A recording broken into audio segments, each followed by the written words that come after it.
Amados irmãos, amadas irmãs, que a paz do nosso Senhor Jesus Cristo esteja sempre convosco, pois benditos somos todos nós, que sempre nos reunimos em torno da palavra de Deus, da palavra de Cristo, que vem para nos edificar, vem para nos fortalecer, vem para nos deixar cada vez mais firmes no caminho do Senhor.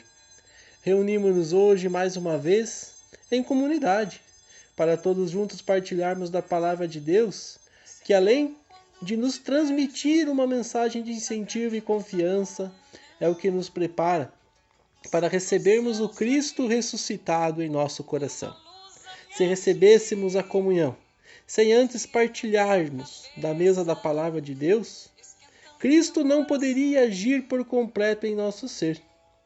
O bom pastor, que de tanto amor que tem por cada um de nós, não se contentou em somente andar à nossa frente, mas preferiu se doar na sua própria carne, para assim estar ainda mais próximo de nós, dentro de nosso ser, através da Eucaristia, através da hóstia santa. Em comunhão em Cristo, com Cristo, nos tornamos corajosos e ganhamos o ânimo necessário para superarmos todos os obstáculos de nossa vida, pois é o Cristo vivo que está a caminhar conosco. É o Cristo por inteiro, em corpo, alma e divindade, quem está sempre ao nosso lado. Esta mensagem ela foi entendida pelos apóstolos. Esta já é a terceira semana consecutiva que a primeira leitura da liturgia dominical nos coloca dentro do capítulo 2 do livro de Atos dos Apóstolos.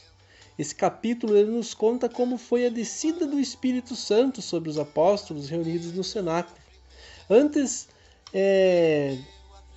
mesmo destes acontecimentos em torno da descida do Espírito Santo, os discípulos de Jesus eles estavam meio que fracos, meio que com medo, fechados.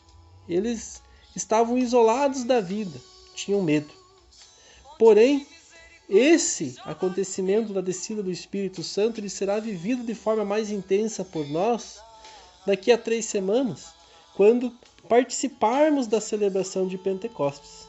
Para agora, nessas últimas semanas e hoje em especial, Deus ele quer nos mostrar, através desta leitura, o testemunho dos apóstolos. Nos mostrar como eles se tornaram corajosos, como eles se tornaram fiéis ao anúncio da boa nova trazida por Jesus. Com destaque, Pedro é quem se coloca à frente, professando a sua fé, despertando assim nas pessoas a vontade de se juntar a esta grande comunidade que começava a se formar a partir da ressurreição de Jesus e do testemunho dos apóstolos. É por isso que pedem a Pedro o que eles devem fazer para também fazer parte desta grande novidade. Esta grande novidade que se chama Cristo. O que Pedro elenca como primeiro passo é a conversão. A conversão e o batismo. Seguir Jesus refletem mudança de vida. Devemos deixar tudo que há de ruim em nosso ser. Tudo aquilo que não condiz com a nossa vida, com a vida de uma pessoa cristã, para trás. Apenas abrindo um parênteses, Esse Pedro que agora anuncia Jesus é o mesmo Pedro que dias antes o havia negado por 3 vezes. Pedro, aos poucos, ele foi moldado por Jesus e deixou de ser aquele homem fraco e sem coragem que foi capaz de negar o Senhor, para se transformar em uma pedra, se transformar em uma rocha firme onde Cristo, lá em Mateus 16, versículo 18, disse que edificaria a sua igreja, se tornando assim Pedro o primeiro papa da história. Pedro, ele levou a sua profissão de fé em Jesus aos últimos extremos, tanto que também teve uma morte em cruz. Aliás, assim por se declarar indigno de sofrer uma morte igual a de Jesus, ele pediu para ser crucificado de cabeça para baixo. Esta mesma transformação que Jesus realizou na vida de Pedro, ele pode realizar em nossa vida. Lembrando que sempre, que por maior que sejam as nossas faltas, por maior que sejam os nossos erros, os nossos pecados, nada no mundo se compara à graça de Deus. A graça de Deus é infinitamente maior do que qualquer que seja o nosso pecado. É por isso que a palavra de Deus é anunciada a todas as pessoas, até mesmo àqueles que por uma razão ou outra estão fora ou afastados da igreja. Jesus, o bom pastor, não faz nenhum tipo de distinção a ninguém. Ele convida a todos. Ele convida a todos para caminhar com ele. O evangelho de hoje, ele vem nos falar deste bom pastor. Desse bom pastor que se coloca não atrás, mas à frente das ovelhas. Jesus cuida de suas ovelhas. E de tanto amor que tem por cada uma delas, ele foi capaz de doar a sua própria vida. Doou a sua vida em troca de uma morte em cruz. Mas em meio a este contexto, quem será que são as ovelhas de Jesus? A palavra vem nos dizer que as ovelhas de Jesus são aqueles que escutam a sua voz. E não só escutam a sua voz, mas também o seguem. Reflitamos por um instante em nosso coração se realmente estamos escutando a voz de Deus e colocando em prática os seus ensinamentos. Até que ouvir a voz de Jesus é fácil, qualquer um pode ouvir. Em seus evangelhos e em todo o restante da liturgia, é Jesus quem está falando conosco. Isso é fato. Todos ouviram as leituras que foram proclamadas hoje, em todas as santas missas que foram feitas no mundo inteiro. E até agora, na celebração da palavra que estamos fazendo. Todos estão ouvindo a reflexão sobre a sua palavra. A diferença está justamente em quem vai aplicar esses ensinamentos de Jesus em sua vida.